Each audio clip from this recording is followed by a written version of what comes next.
Looking back at the Galaxy game, anything jump out at you in terms of things you thought you did well or didn't like as much? Well, we're out here a little bit later than usual because we had a little bit longer film session. The question that I could pose to some of you is, did we play up to our standard? Standard we set is pretty high. Or do you give, in this moment, credit to your opponent?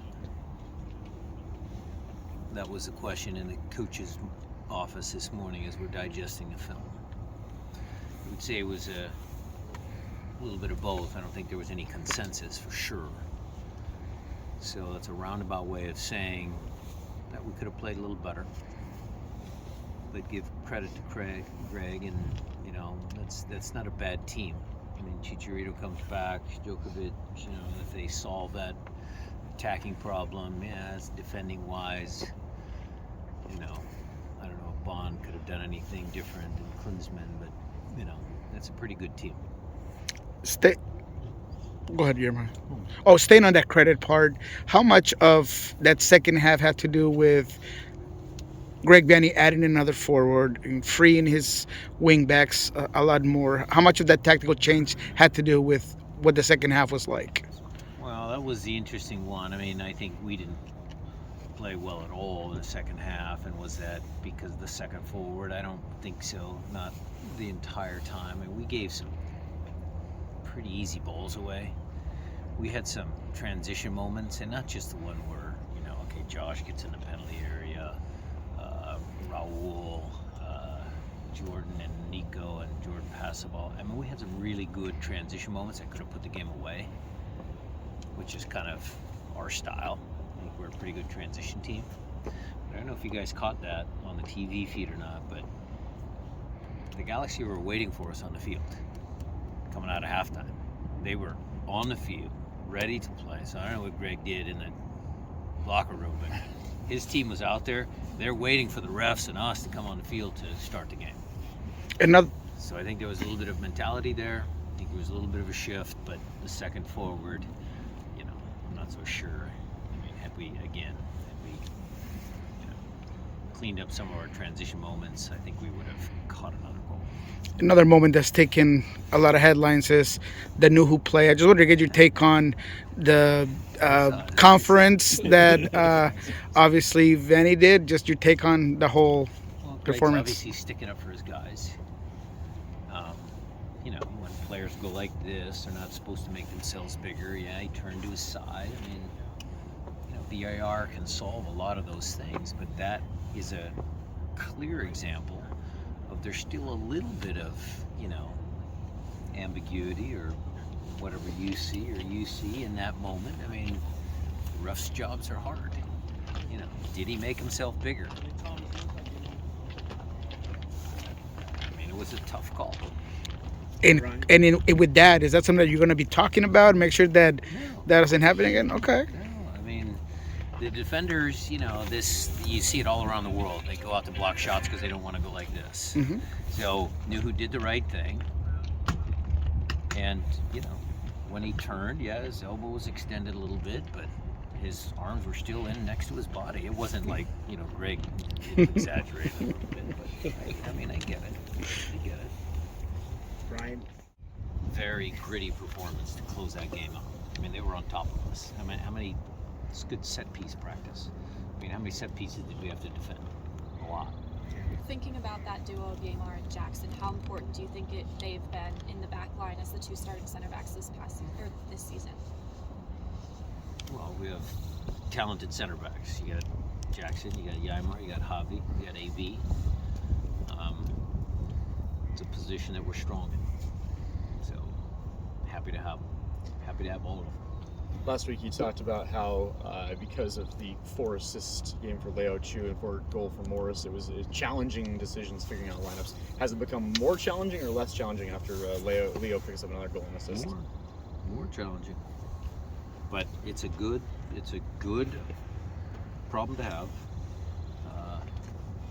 How we line up at home, because look, the two games were away from home, and you set your team up sometimes transition moments away from home. So we'll take a look at St. Louis, and we'll devise a game plan. We'll pick the starters. And early thoughts on St. Louis and how they've done so far this season? Well, they surprised everybody, even the experts. I don't know where you picked them, but I mean, they've Probably surprised last. a bunch of people. I had him last. So good for them. Good on them. What are your thoughts on? There's a lot of nuances have been about their press and the way they press. Do you feel like there's anything different, particular to the way they do it, or they just do it well? They coach comes from a certain style of play that they go throughout their organization, and that's what he wants to do, and they have the team to do it. Let's see, MLS is a long season. You give credit where credit's due. I mean, they've terrific start for an expansion team, so kudos to them. Steph has talked about how he feels stronger than maybe he's ever felt. What have you made of his season, and particularly his passing this year? His passing? Yeah. So strength and passing. Well, because he thinks he's kicking. He feels Kicking like it longer. Exactly. Okay. All right. Decision making, not that type of passing. Right. Well, And accuracy. accuracy, yeah. I mean, look, we have messaged a little bit that we can play long in certain moments, and certainly, he does a good job at it. Collecting second balls, trying to win games, not take too many risks. We found that out a hard way against Cincinnati. So, Steph feeling good. It's early in the year. He had a good off-season program. I can't say enough good things about Steph. Right? He's a consummate pro. That's why he feels good and strong. Works every day. We've taken a little bit of load off at times, different training sessions, just because he is a little older, but he keeps working. Thinking about Jackson Last couple for Coach, guys. specifically, how do you think he's impacted the team's success this season? Same as a lot of other guys. I mean, he's done well. We haven't let in many goals this year. It's part of a strong defensive unit. So I would overall give him a passing grade. Looking ahead to this weekend, how do you feel knowing this upcoming match will determine who will take the first place spot in the West? It's another game. It certainly adds a little bit of spice for you guys to write about, but it's another home game. We want to make sure that Lumen Field is a hard place to play. And I have confidence that if our team plays up to our potential, chances are we'll come out with a good result. Ryan, is this the best you've seen Nico? I know this is a loaded question, just in terms of his reading the game and distribution, because You're talking about the assist on Chu to get Chu behind in Jordan's first goal. absolutely, and even the last. Nico's made that pass ever since his time here. I mean, Nico's the same as Steph. I mean, they're experienced players. They're good captains. Nico makes plays. I think he's had a good start to the year for sure. Defensively, looks like Well, he's always been good. He always puts in a lot of miles. He always chases, tracks down.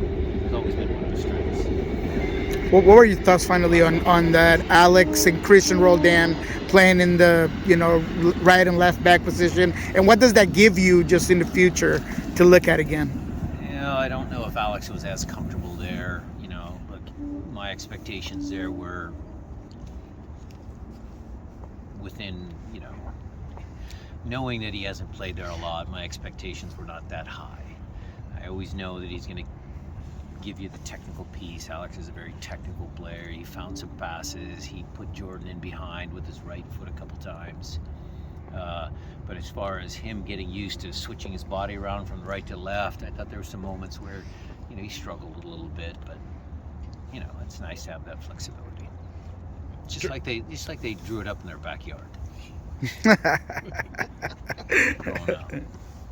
I was gonna say, on that same token, it seems like the need for a strong left-footed player in this current system is not quite as imperative as from your left back position. That's before. And is it? Yeah. And does that give you some more flexibility as to who can potentially back up Nuhu there? Yeah. I think you're spot on. I think, again, you open yourself up to the field with your right foot a little bit. You can find diagonal passes. I think that helps. But look, guys get used to playing on one side or the other. You see a lot of, right-footed, left-sided center backs. You don't see a lot of left-footed, right-sided center backs. There's been players throughout the years that have played left back that have been right-footed. Normally you see that in the winger position where you have inverted wingers. They come in on a strong foot. So it's all relevant.